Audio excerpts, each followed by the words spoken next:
Hello and welcome to the Sports Business Podcast with Prof. C, the podcast that explores the world of professional, collegiate, amateur, and Olympic sports. I'm Mark Conrad, or Prof. C, from Fordham University's Gabelli School of Business, where I serve as professor of law and ethics and the director of the Sports Business Initiative. Technology and sports. Can there be one without the other, to paraphrase the old Sinatra song? Throughout the last century, sports has utilized present and new technologies as a way to draw fans and to monetize the product. From the early days of radio to over the air television, then to cable, then digital, and now streaming, teams and leagues have had a symbiotic relationship to their media delivery systems to find and keep their audiences. Today, we are in the midst of a technological transformation as the traditional over the air and cable methods are giving way to the streaming universe. How will this affect the viewer? How will it affect the economics of sports? Will social media change and continue to be a large part of the media universe? With me to answer these and other questions is Greg Butler, the CEO of Zoocasa. Greg came from a music background and before moving into technology, worked in the music industry in record and TV production, and then transitioned into computers and technology.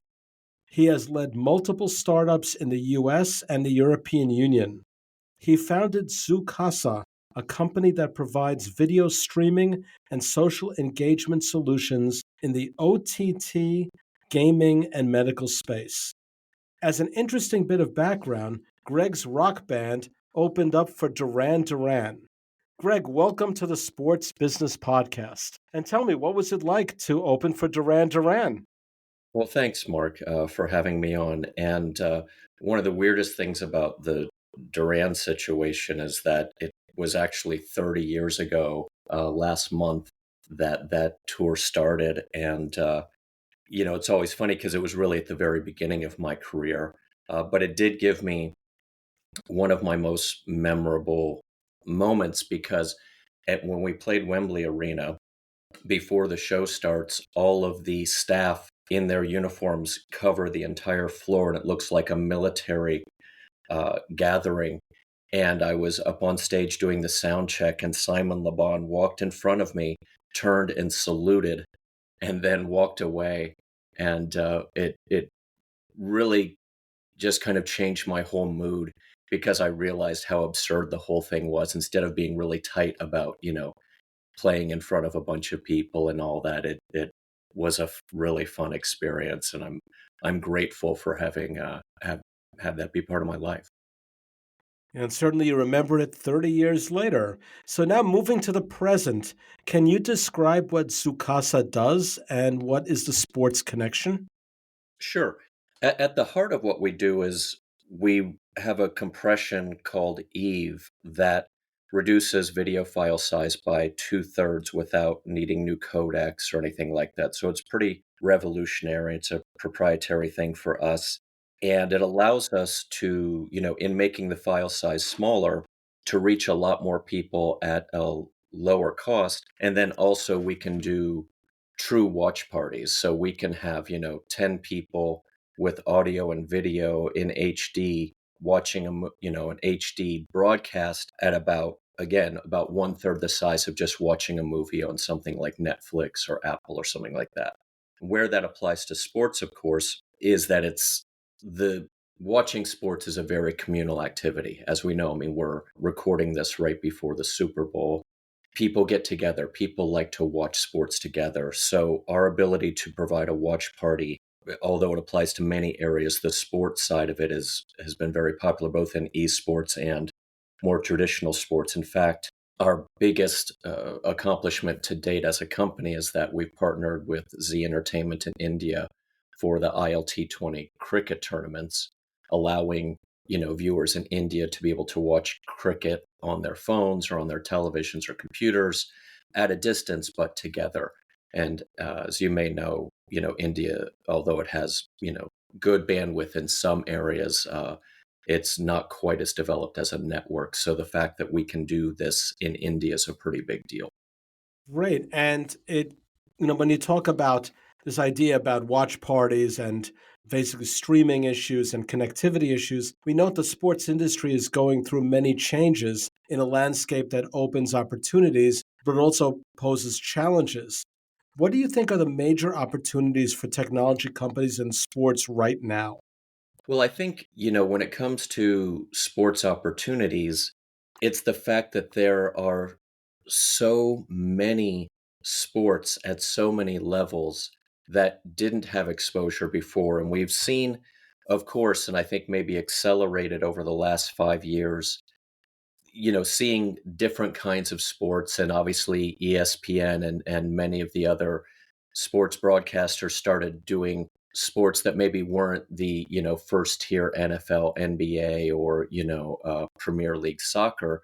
So you see more people being able to enjoy more diverse sports, and where the technology portion of that comes in, and not to be so specific to software technology, but the simple fact that the technology is good enough to broadcast from just about anywhere, to capture these sports at a high enough quality that then they can be spread with other people. I mean, we're having conversations about everything from, drone racing to high school football for the use of our technology, speaking with, groups and countries all over the world. So I think the opportunity is to be able to deliver sports that may not have gotten a chance to fans that already exist.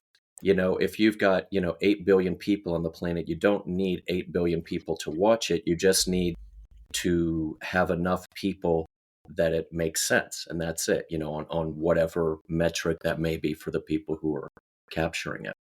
What do you think of some of the rising new sports that could take advantage over this? That's a great question. And, I guess, one thing you could look at, I haven't played it. We all know it's taken over the mind share, but, pickleball, I've noticed that, there are now former pro tennis players doing tournaments. We've seen, is it the big three basketball, that started? I think that you're just going to see lots of new sports as part of it. And then if you're talking about traditional, I think that maybe is more regional, but you'll see, maybe sports that are popular in one section of the world coming to another country. And again, cricket, which is enormous in India, really doesn't have much of a foothold in the US. The tournament that we're helping to broadcast is a shortened version of cricket. Because I'll be honest, I lived in England for quite a while, and watching a sport that the game is played for multiple days is probably challenging for Americans. But the ILT20 is a version of cricket that's only 2 or 3 hours. So I think you're just going to see lots of modifications. I think you're going to see new sports developing. And back to even when I lived in England, I used to watch sumo wrestling and Australian rules football, because those were things that were broadcast there that you wouldn't see in the US. And I think that it's just going to be more of that, more of things moving around. And what do you think are the major challenges? Well, part of the problem, which, we all have seen and within the growth and expansion of everything from cable to streaming, is that there's too much content. So how do you find the content that you want at the quality you want? And then for those who are streaming that content, how do you kind of manage this content in a way that is, kind of best practices? Obviously, there's also the licensing and payment aspect of it. So I think that there are a lot of challenges within this, but they're more business challenges. I think where we are is that the technology challenge is starting to fade away. Again, I would hope to think we're part of that solution, and it's not gone. Things will keep changing and growing, but I think they're more business challenges than they are technology based. And when I say It's business, of funny course, you from your just perspective, said. that's also Mhm. legal, right? Indeed, it is. So when you're back to the point about content, hasn't the history of dissemination of sports, whether it's even on cable or stream, been not enough content that channels are desperate for content? So when you say there's too much content, I wonder how you come up with that conclusion. Because we have to look at it through a few different lenses. There's not too much content if you're a person sitting there who wants to watch, this game that might be happening in Sri Lanka and there happens to be someone streaming it on their, Facebook Live channel. Okay. So there can never be enough content because somebody's watching it on that side. But from a business perspective, it is an enormous challenge because if you are the one trying to stream that content out, you have to reach an audience, you have to monetize that audience, you have to navigate so many things, and you can reach a point where, look, I mean, this is, this will go into more of my music and television side of this, but the ultimate challenge that has come up is we thought technology, or at least the story that was pitched about it, was that it was going to increase the size of the middle class of for creatives, right? More people would have access. There would be more ways to uh, have a distribution of funding that could reach lots of people. But what actually happened was there's so much content that the public is gravitating towards the biggest thing, and what it's kind of destroyed the middle class. And I could see the same thing happening within sports. It's a little different, but it's not too far off. So you have, again, let's go back to the NFLs, the Premier Leagues, the things like that. They're going to be giant behemoths that are moving around, but how do you ultimately find and keep an audience when there's so much content and they're so rabid for that content that you can't create the consistency that is required to build a business? And do you note that at this time, this issue of streaming in the last decade, it's become more ubiquitous both in the US domestic sports side and in international sports, as certainly you're doing. Hmm. And streaming rights have challenged the more traditionally dominant cable TV structure, which has suffered consistent loss of subscribers. Hmm. Do you think this trend is going to continue? Yes. But I also think that, like, it's just a shift in model. Just as there have been shifts in models going along, I think it's very easy. And, not to spend too much going back to my music days, but I was on the front line of that shift, of watching people transition from purchasing a physical item that we had all become very used to, in a business model we had all become very used to. And it really shifted truly overnight. And you can see it now developing into a new model. It doesn't look financially like the old model, but it is a thing. And you could argue that prior to that, and this also equates to sports, there was no model at all. It was just something you did, and it may have been a profession or it may not. So I think we're seeing this movement away from the big dollars of cable TV when things could be kind of, again, managed, restricted. And if I look at it, through the eyes of a lawyer, it was a golden age of being able to control IP and copyright because you only had so many means of distribution available to you. And now, as sports moves out into, as everything that has to do with content moves out into a much more challenging space when it comes to copyright and containment, the end user wants the content. It's not about the means of distribution. They're just going to go to the place that it is easiest and best to get it. And that's it. So there's no choice but it to move. But do you find that copyright holders are going to start pushing back and seeking more enforcement in a situation where maybe they think it's more of a wild west of of copyrightable material distribution? Yes, but where the issues are there is that trying to hold on to a model that, because it's how it worked before and how you made your money, is to ignore what is actually happening. And you can only do that for as long as people care about what the product is. I can go on at any time and find any NFL game streaming online for free. The quality won't be there right now, but it will. People are always working to find their way around it. And I'm not saying they should, I'm not saying that's how it should work. But the other portion of that is, as new sports take hold, as things grow, the best way to innovate is to be aggressive about how the payment structure works, right? So you're going to see that coming from the outside, that kind of pressure. And then the other portion of it is if you look at, I'm, based in Los Angeles, but I'm also very specifically a Clipper fan. And you have someone like Steve Ballmer who really wants to push how technology is used with sports. And I say that across the board from the new arena that he's building to the way Mm. he approaches streaming. And I think the only thing holding him back, and I say this completely as an outsider, just looking at it, is of course the rules of engagement. I think if he wasn't beholden to the NBA, you would see incredible innovation coming out from the Clipper side of this. And once things are hit on that people like, that's the direction it moves. You cannot hold it back. You raise a really good point, and let me throw a hypothetical out to you. You're now the owner of a team in a professional league, and let us assume there is no league-wide TV deal. There's no cable deal. In other words, you can be Steve Ballmer and say, "Hey, I want to utilize technology the way I want to for my team." Could be, let's say, a soccer team, it could be a badminton team or whatever. So what would you do?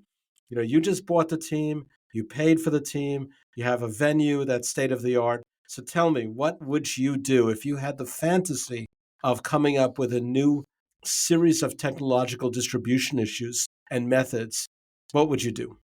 I have to look at everything through the lens of a fan, and I am a fan as well. And what it all comes back to is community and the ability to access what I want when I want it. Part of the technology that we've built is based on the idea of being a fan and wanting that. So it would all be about connection with the players and coaches, kind of access. I think that a lot more could be done with access in a respectful way. And really what I want, and I believe this is what almost every fan would want, if not all, is just to be able to watch a sport in the mode that I want it with my friends or family. And that would be my focus. You have the multicam stuff, you have these sorts of choices, but we could go as far as looking at VR, which, VR and AR will have their time. Right now, I think we're still on the very edge of the beginning of it, even though I think, we're in a cycle where people feel like if something's been around for 10 plus years that it's old and it's not. We're just barely touching on it. But I think that that's what it'll be about. I think it'll be, if I could cut past all of it, I want to be on the court. I want to be on the floor. I want to be able to virtually put myself in a game. I want to be able to do all of those things. So if you took off all the barriers, again, I think it can become overwhelming. We're going to cross a lot of lines that will be, I think, confusing for our own brains. But it's about that access. It's just about being in it. Because at the end of the day, you watch a sport as part of your own, hero's journey, right? It's like this is my army, this is my kingdom, this is that thing. That's what you're attaching psychologically to it. And I think the more we pursue that idea of turning ourselves into that, just as we do in a video game where we create a character and hit the shot. That's what this is about. It's going to be a blending of worlds. We have a battle going on, if you will, for the future of cable and streaming, and that centers on the Diamond Sports case. And for those of you who do not know, Diamond Sports had a series of regional sports networks that covered a lot of baseball, basketball, and NHL teams, hockey teams, and it's been in bankruptcy. And the major leagues, at least in baseball, want to take back the broadcast rights that have existed from Diamond and try to take control over those rights like the NFL does. But Amazon is now willing to invest in a reorganized company. And the latest is that the settlement seems to be that they will keep a lot of their sports properties, at least for the time being. But do you think that Amazon's investment in a traditional cable firm could lead to greater streaming opportunities? I think that Amazon at the end of the day can do whatever it wants, the same as Apple or Google. And it's when it comes to streaming opportunities, I mean the short answer is yes, But the long answer is every decision that is ever made is based more on controlling the IP and the flow of money. So I don't know what the impact is to the end user. And that's what it comes back to for me. So yeah, it'll be streaming, but I don't know what that means anymore because almost everyone is watching something streaming at this juncture. So it's not as much about broadcast versus streaming as it is what you're watching, right? Because am I watching Netflix or do I have, Comcast? But if I have Comcast or Spectrum or what have you, they're also delivering my internet. No difference to them. It's just stuff they're shoving down a pipe. So I think we're going to lose this notion of is it linear or not, because especially when it comes to sports, that becomes even less relevant because all sports is linear. It's all appointment viewing. If you look at all the statistics on it, and it's only obvious, people watch it in real time. They're not watching, sports a day later unless they have to. But do you see a day when cable will be extinct and it'll go to a la carte streaming services where people can choose what they want as opposed to being handed a series of channels which one pays for that one doesn't usually watch, but helps subsidize the sports stream or the sports bundle because the sports bundle tends to be the most expensive portion of cable TV rights? Well, I don't know if you saw that, it was announced that I think it's all of the majors are, trying to group now to just do a sports streaming, Oh, indeed. offering, I was right? going to ask you about that. Yeah. So I think that's what the end user wants, right? I think that's what the person who's watching wants. They want to pay an amount and just watch what they want to watch.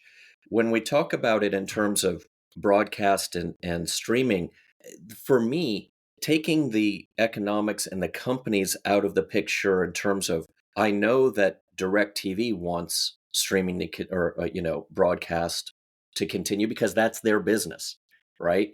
But the real question is, do users want to turn on something, to turn on a device and have a list of things that are playing in real time versus only having a choice of things that they have to select?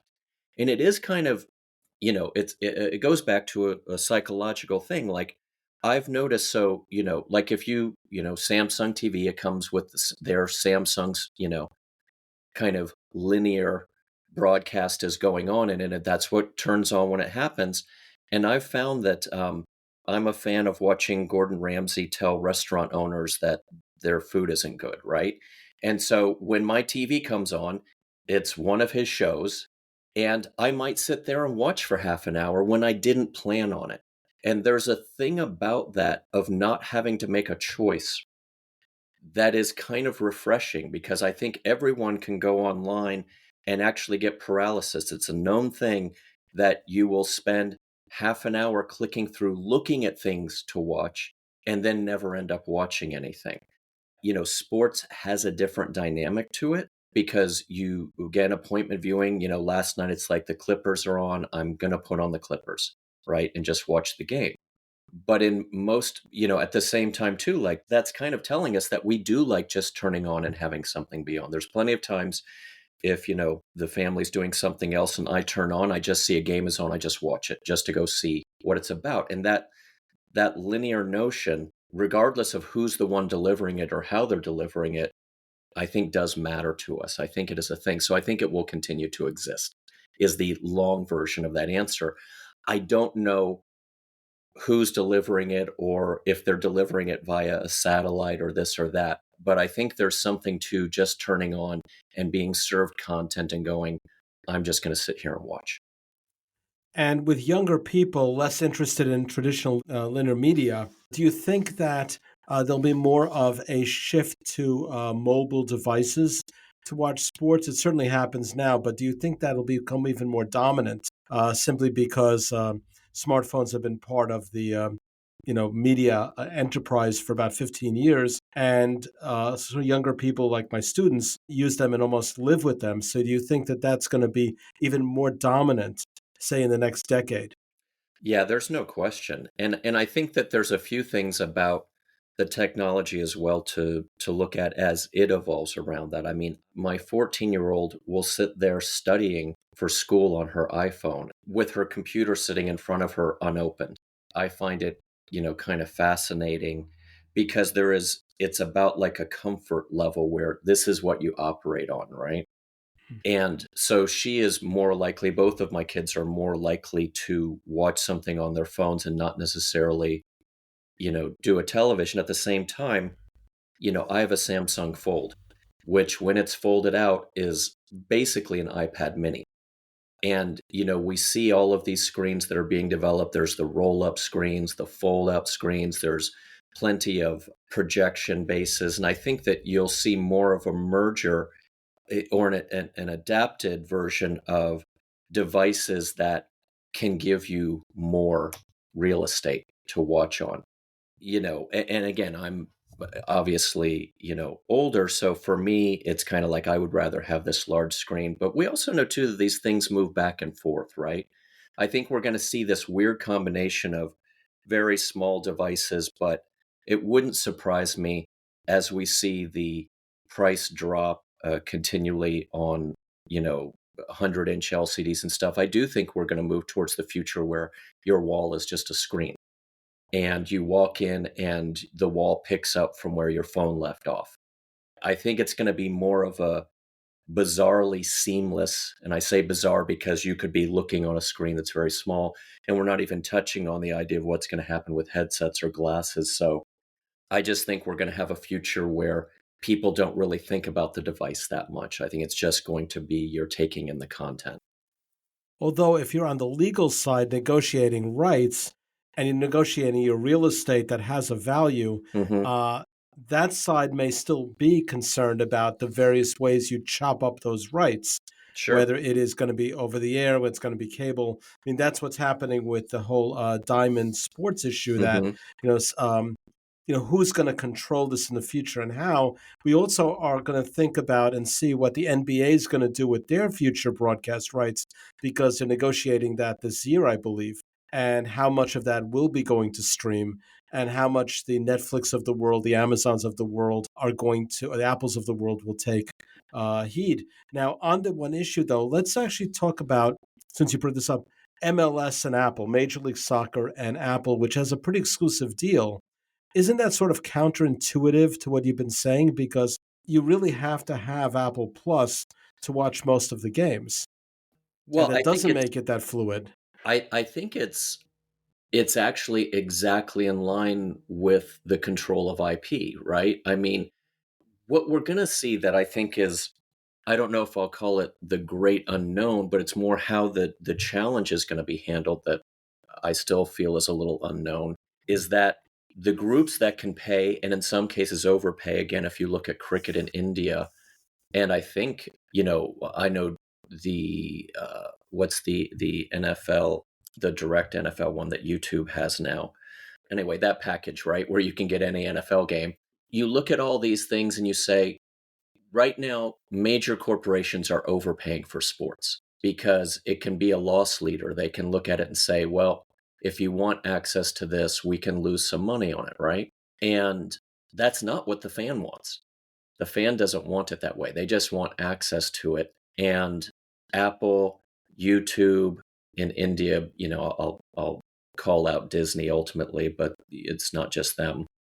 They're willing to overpay because they're fighting against the broadcast notion. They want subscribers and they're using sports to get it because they know, again, sports is, what do you call it? It is that kind of destination. It's a thing that people have to watch as it's happening. If you love a team, you'll do it. I personally got Hulu specifically to watch the Clippers, and then they lost the rights. So it was immediately like, oh, and then it's like, okay, well then do I switch to YouTube so that I can then have, it's like you will chase your team, and that's why they do it.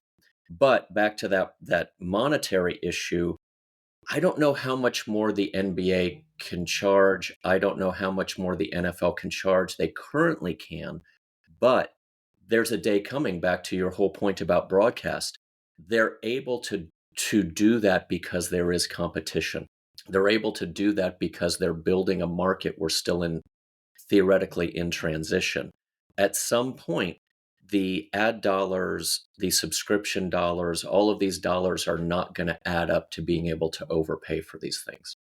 Again, we've seen it in every portion of media, and sports too will have their day, which is why they're all chasing international so badly.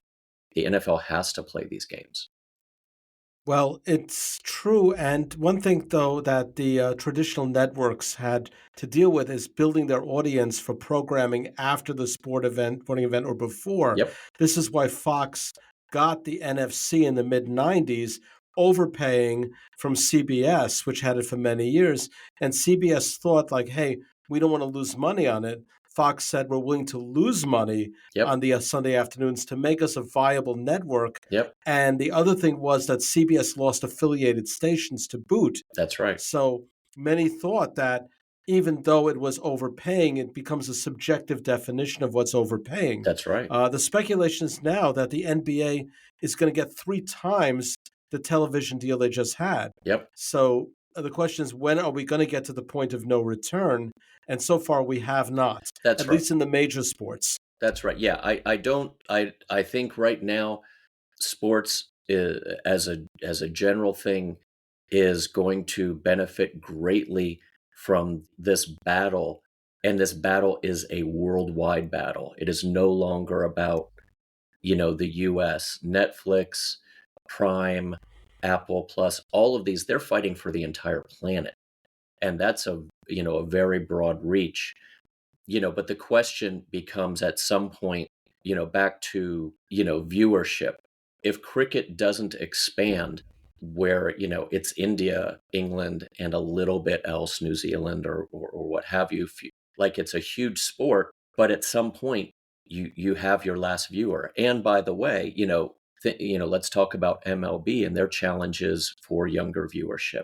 Not that, other sports don't have it as well, but we know that MLB is maybe in a more desperate position while they're, giving people, $500 million+ contracts. You mentioned younger viewers. It's like, how many 18-year-olds are turning on their phones, to watch the Arizona Diamondbacks? I don't know. I don't think it isn't like, watching the Mets in the 50s when there was, less going on, but nonetheless, you had a very captive audience. So there is a day out there. That's all it is. I think we'll still get to see the heyday, and we're still going to get a lot of exciting sports and a lot of things happening, but diversification and this battle will eventually run its course. Now, do you think there are some areas of growth that are untapped in sports media?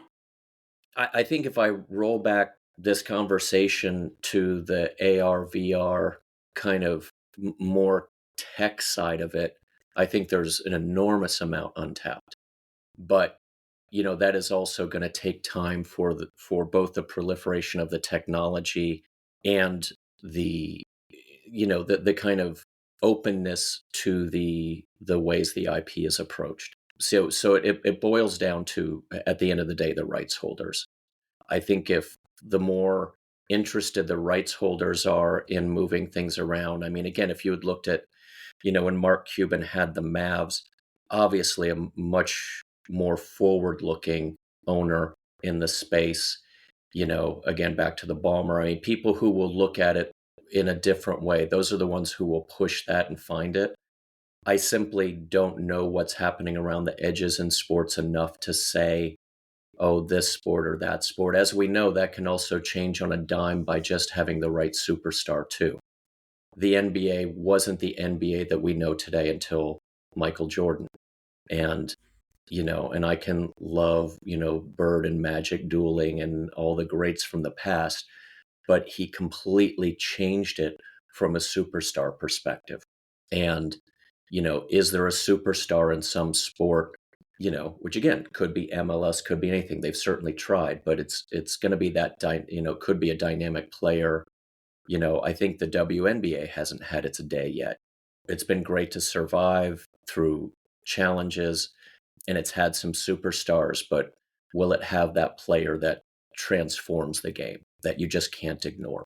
And I think, by the way, I mean, just women's sport in general has enormous growth potential. I was just going to ask you that question. Given the popularity of the National Women's Soccer League, Hmm. the new rights fee agreement, the cost of teams coming in, we definitely have that possibility of expansion there as a challenge and interest, and people are going to these games. So I think one area to look in the future is indeed going to be on the women's sports side. Yeah, women's golf as well Hmm. could be, which used to have the deals. They were time buy deals in many, many respects for the LPGA, and that could be changing too. So there could be some real optimism expanding women's sports. And actually, I was curious, moving on, what opportunities are there for those who have tech backgrounds who wish to enter into the sports industry? Look, we can talk about gaming, and by gaming, I mean, video games as opposed to betting. There's obviously, again, AR, VR. And, one of the things that happens in tech, of course, is rule breaking, right? So I'm not suggesting rule breaking as much as kind of saying, if you have an idea that hasn't been tried or done, I think that's a place, if you can code or do that, I think that's a part of the process. I also think that being able to really just dive into how people want to interact with sports and come from that perspective. From a more standard side of it, look, I mean, actually being able to capture, stream, move sports around, innovate around, on the Balmer side, it's the camera angles. I mean, is it not? It's certain. Let's put it this way: it is fascinating to me to see the NFL adopting stylistic choices from the Madden game, starting to put bokeh around players so that you have a focus, and using camera angles that have become popular in video games. And I just think that as people entering this space, or looking for jobs and doing things like that, I think it's just about the melding of the technology with the experience is where the opportunity is. And what future do you see for your firm as Zukasa? Well, if I break it down, it all comes back to community for us, and maybe it's a buzzword thing, but we love seeing people being able to access video and each other in a way that is different. When we started the company, our kind of thesis was, hey, we've done as a tech society a great job of replicating eyes and ears and a horrible job of replicating the experience of being with other people. So, what can we do to improve that? And, we're working very closely with a company called the Debut Group, neuroscience group out of Canada. And we found a lot of common ground with them about how we had been doing this and their research.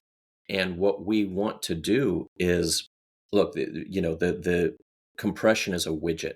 It makes it so that we can reach more people at a lower cost, with more stability, and have features that others don't have. And we don't do this like we're a platform like Facebook. We provide this as technology to other companies for them to do this. So when I look at our future, I just see us growing that experience and trying to find more ways to deliver a better experience to people. Like, for us older types, it's 3M. It's the old 3M commercial. We don't make the things you use, we make the things you use better, to paraphrase. And that's what we're out there doing. And my hope, especially because, although we're doing business in the US and, North America, whatnot, it's also about, where we're working in India and doing things in Africa and making it so that people can just have this video experience with each other. That's our future. That's what we do. Well, on that note, we do have to come to a close. On behalf of Fordham University, the Gabelli School of Business, and the Sports Business Initiative, thanks to Greg Butler for an engaging and informative and clairvoyant discussion on the future of technology, media, and sports. And thanks to my producer, Victoria Alano, for her great work. And thanks to all of you for listening in. For the Sports Business Podcast with Prof. C at Fordham's Gabelli School of Business, I'm Mark Conrad. Have a great day.